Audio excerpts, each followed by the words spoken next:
You guys, there is a reason why we struggle with weight loss. There's a very definite reason why weight loss feels like a struggle, and it does not have to be a struggle. And that picture that I just shared with you guys was me much, much heavier.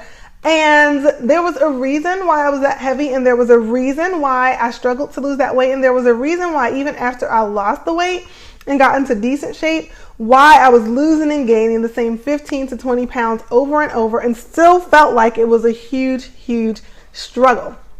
I'm going to share that reason with you, and then I'm going to also give you 3 easy steps to stop that struggle. All right, you guys ready? 3 easy steps to stop your weight loss struggle. Before we get into the steps, let me tell you the reason why it feels like a struggle. So the struggle is not because of lack of knowledge. The struggle isn't even because you need more willpower or you need more discipline. Okay, all of us could maybe use a little bit more discipline in our lives, but that's not the main reason for the struggle. The main reason why I found that I struggled and why so many women struggle is because we are trying to fit our square selves into a round hole of a diet program or of an exercise program, and we are so determined, and I dare say in some cases desperate, to get our results that we completely ignore what is feasible for us long term, and we possibly even completely ignore what we really want besides getting the weight to come off, like what we want from a lifestyle perspective. And I'll give you a huge, there were many examples of that in my life, but one huge example is I enjoy dessert. I really, really enjoy dessert. Well, I really enjoyed dessert, and many of the programs that I would choose, or many of the coaches that I would work with, or the programs that I would do, would pretty much give me the ABCs of what I needed to do, and I never questioned, can I really do this long term, or is there a way to get what I want, the body, while still keeping the things in that I like, the dessert, and going out to dinner with my husband, and being social? Is there a way to marry the two? I never questioned that. I just tried to fit my square self into that round hole. And that's why it was always a struggle, because I could get the results, but then I couldn't keep them. Life would happen, and then it would be hard to stay on that program because it did not fit my life. That is one of the major reasons why there is a struggle, why it's not just read this book, understand what to do, execute. Wow, I've got a great body now. That was easy. I'm going to give you the 3-step strategy to end that struggle, guys. Point number 1 is identify the sticking point. What I mean by that is there will often be a theme. Like, what is it that you struggle with? What is the sticking point in your approach, in what you are trying to do? What is the part that keeps tripping you up?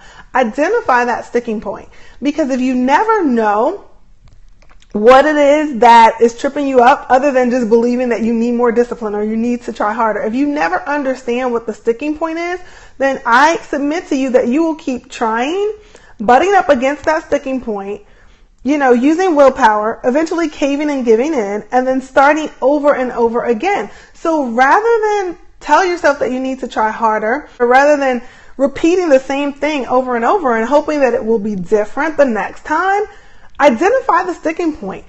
Give yourself permission to be real about what it is that you want besides the weight loss. And write it down. Like, when you write it down, it's real. So you identify that sticking point. That number 2, you need to get really, really clear on what I call them the BDs, or the big deals of weight loss are. You need to get super clear on that, because what you may discover is you might be majoring in the minors. My mom used to say that all the time. You may be majoring in the minors. The thing that is your sticking point that keeps taking you off track, the thing that you think that you need to do or not do, may not even be a big deal. So you may be better off just eliminating that part of what you believe your guidelines or rules are altogether. That may solve the problem in and of itself. That's not always the case, but it could be. So let me give you an example. So some of the big deals, or the BDs as I call them, of weight loss are getting enough water, getting enough protein, getting enough veggies. And I even say that one in quotes, because there's some people that I know that don't eat a ton of veggies, but because they have small appetites, they're able to still effectively manage their starch consumption without hitting what I consider reasonable daily vegetable target. However, most of the women that I coach do better when they optimize their vegetable intake, because then they're full enough that they don't have to struggle with not overdoing it on starch. So that one is a little bit of a caveat, but protein, water, veggies, those are the big deals. Managing your starch intake, that's a big deal. So get clear on what the big deals are, and then look at that and see how that compares to what your sticking point is. How does that compare to the thing that keeps tripping you up? Does it even matter, the thing that keeps tripping you up, or can you just mentally release yourself from that? And then number 3, after you have done all of that, you create workarounds, guys. I'm the queen of that. That is what I do every single day. Inside of my coaching club, inside of my Total Transformation coaching program, my clients often joke that I don't allow them to stay stuck. And the reason is because I don't. There is often a workaround. Part of the reason why we get stuck, you guys, so this is often like what we need to do, right? So what we need to do in order to get results lies somewhere inside of this hoop, right? And then what we would really like to do on a daily basis lies inside of this hoop, right? And most of us stay stuck because we're like this. We really, really want it, so we do this. But you know, what's very normal and comfortable for us is this. So we keep bouncing back and forth between these two hoops. And what I help you do, and what you're going to do to end this struggle, and what I help my clients do, is I help them do this. Okay? I help them figure out where there is overlap so that they can live here. I help people live in the overlap so that they can stop bouncing between my earrings. All right? You got that? Quit bouncing between my earrings because I need them on my ears. Shoot. Okay? So that is the thing. And that is how you end the struggle. Because just telling yourself or learning more and more about what it is that you need to do and trying to force yourself to live in that circle is a short-term solution. And you already know what living in the circle of what you like to do and what you like to eat and how you like to move, you already know what that does. It doesn't exactly get the job done as far as the transformation is concerned. But what you want to do is you want to create workarounds, find a way to live in that middle ground so that you can lose weight and stop struggling. So this is what this looks like, okay, in real life. Here's a real life example from my life, how I went from that picture that I showed you in the beginning of this scope to where I am now. I like dessert. Can I say it again? I really like dessert.